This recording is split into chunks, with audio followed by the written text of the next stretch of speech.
Je dédie cette histoire à un petit enfant qui s'appelle Hillel Dadoun. Que tu réussisses dans Torah ou mitzvot, dans la santé si Dieu veut.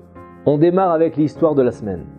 Mirel est une fille qui prend son petit déjeuner quand elle a la bonne surprise de voir son père arriver qui rentre de la synagogue prendre le petit déjeuner avec elle. Habituellement, le Rav Lando, son père, se rend directement à la yeshiva où il enseigne après sa prière du matin. Mirel est contente de partager ce moment avec son père jusqu'à l'arrivée de sa maman qui commence à lui parler d'un shidour, d'une rencontre pour mariage qu'on lui a proposée. Elle lui dit « Oh maman, je t'en supplie, j'en ai assez de ces rencontres-là. J'ai que 21 ans et j'ai l'impression d'en avoir 30 tellement j'ai fait de rencontres. » Le Rav Lando, son père, est très surpris de sa réaction et se rassure en lui demandant si elle désire bien de se marier. Et elle lui dit « Bien sûr papa, mais ces rencontres m'ont porté un coup. Vous pensez que c'est facile de se mettre sur son 31 tous les jours à chaque sortie, bien s'habiller, bien se maquiller, en espérant que cette fois-ci ce sera peut-être le bon pour découvrir au final qu'on a encore perdu une soirée. Je suis découragée. » Et elle lui rajoute « Écoute papa, tu sais ce que je recherche chez un garçon. On en a déjà parlé des milliers de fois. Ce que j'aimerais, c'est que toi, tu rencontres d'abord le garçon. Tu parles avec lui, et si tu penses vraiment qu'il est pour moi, alors je suis d'accord de le rencontrer. Mais je suis pas prête à le rencontrer sur recommandation d'un tel ou d'un tel ou d'un tel. » Le Rav Lando est soulagé et accepte de prendre des renseignements pour sa fille et de rencontrer le jeune homme avant elle. Mirel regarde sa montre, avale rapidement le reste de son café, prend son sac et se rue vers la porte. Puis elle s'arrête net. Elle lui dit « Papa, s'il te plaît, n'oublie pas un truc. N'oublie pas ce que je t'ai dit la dernière fois. Si tu rencontres le jeune homme, vérifie bien, par contre, qu'il n'a pas de péote cachée derrière ses oreilles. Vous savez, ces péotes, ces cheveux qu'on laisse pousser ici et qu'on met parfois derrière les oreilles ou même devant. » La fille dit « Je ne peux pas considérer un garçon qui a des péotes. J'aime pas ça, physiquement. » Rav Lando sourit. Il connaît bien les préférences et les aversions de sa fille. Les parents se renseignent sur le jeune homme en question et une semaine après, Rav Lando rencontre Yehoshua. Ils sortent discuter en dehors de la yeshiva et Rav Lando a un bon pressentiment. Et au moment de se quitter, Rav Lando observe discrètement le jeune homme de dos qui rentre dans la yeshiva. Et Baruch Hashem, il n'a pas de péote derrière les oreilles, c'est parfait. Une semaine plus tard, Mirel et Yehoshua se rencontrent pour la première fois. Après tant de déceptions, Mirel n'attend pas le rendez-vous avec impatience. Mais de retour à la maison après la rencontre avec Yehoshua, son visage est particulièrement radieux. 6 semaines plus tard, Mirel et Yehoshua se fiancent et le mariage a lieu 1 mois plus tard seulement, 2 semaines avant Pessah. Le nouveau couple passe Pessah avec la famille Lando à Beit Vegan, puis Shavuot chez les Mendel à Kfar Hasidim. Pour la fête de Sukkot, c'est au tour des Lando d'accueillir le jeune couple. Et après le premier soir de fête, Rav Lando entre dans la maison depuis la terrasse où est située sa soukha et s'assoit sur le canapé du salon.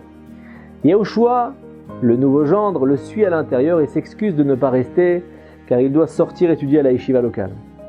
Et alors que Yehoshua, le gendre, s'apprête à sortir, Rav Lando remarque une touffe de cheveux derrière les oreilles de Yehoshua. Il écarquille les yeux à cette vue, mais ne dit rien jusqu'au départ de son gendre. Mirel, sa fille, arrive à son tour dans le salon et s'assoit. Et elle raconte à ses parents combien elle est heureuse avec Yehoshua, combien elle apprécie sa vie de femme mariée. Et Rav Lando l'écoute à moitié. Et pendant que Mirel parle, il ne peut pas s'empêcher de s'interroger sur les péotes, cette touffe de cheveux là qu'on laisse pousser, qu'il a vue à coup sûr derrière les oreilles de Yehoshua. Doit-il poser une question à ce sujet à sa fille ? D'un côté, c'est peut-être un point de friction entre eux, et si c'est le cas, il ne va pas mettre de l'eau sur le feu. D'un autre côté, Mirel a l'air tellement heureuse avec Yehoshua, donc ça ne devrait pas la déranger cette question. Mais la curiosité du Rav, du père, l'emporte et il décide d'interroger sa fille. Il lui dit « Dis-moi Mirel, lorsque Yehoshua est parti, par hasard, j'ai remarqué des péotes derrière ses oreilles. Pourquoi est-ce qu'il a décidé de se faire pousser des péotes ?» Et là, Mirel sourit, ce qui met immédiatement Rav Lando, son père, à l'aise. Elle lui dit « Papa, Yehoshua porte des péotes depuis qu'il est tout petit. » Et là, son père lui dit « Attends, je suis vraiment troublé. Tu m'avais dit, avant de le rencontrer, que tu ne voulais surtout pas entendre parler d'un garçon qui a des péotes. Et en plus, je ne suis pas fou. Lorsque je l'ai rencontré, il n'avait aucune péote. » Et là, Mirel éclate de rire et elle lui dit « Papa, tu as raison sur 2 choses. Tu as raison, je ne voulais pas de garçon avec des péotes. Et tu as raison aussi, il n'avait pas de péote à la période où on s'est rencontrés et on s'est mariés. mais tu n'es pas complètement fou. Laisse-moi t'expliquer. Yehoshua, mon mari, porte des péotes depuis l'âge de 3 ans. Tous ses frères ont des petites péotes derrière les oreilles comme tu l'as vu au mariage. Et le jour où il devait te rencontrer pour la première fois, il devait se couper les cheveux. Et en général, son copain de la yeshiva lui coupe les cheveux. Mais ce jour-là, il était absent et Yehoshua a dû aller chez le coiffeur. Il a demandé une coupe de cheveux normale et avant qu'il ne puisse réaliser quoi que ce soit, le coiffeur avait déjà accidentellement coupé l'une de ses péotes.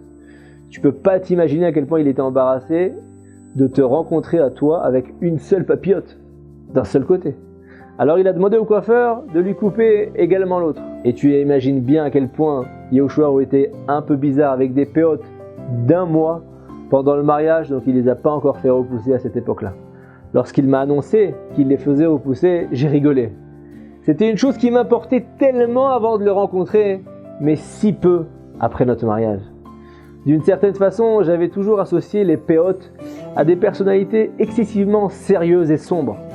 Et une fois que j'ai réalisé à quel point Yehoshua était drôle, était sympathique, était bon vivant, savait vivre la Torah, j'ai compris que j'avais été en fait idiote.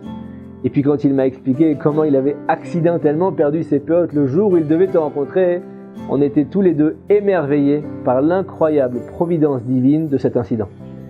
Et Rav Lando, son père, est ébahi et il répond une seule phrase qui est marquée dans la Torah: Ma Rabu Maasecha Hashem, que tes œuvres sont grandes, Dieu. Une histoire qui nous apprend peut-être aussi à quel point lorsqu'on veut rencontrer un futur conjoint, on ne doit pas se focaliser sur des détails qui sont peut-être un petit peu secondaires. Shabbat Shalom.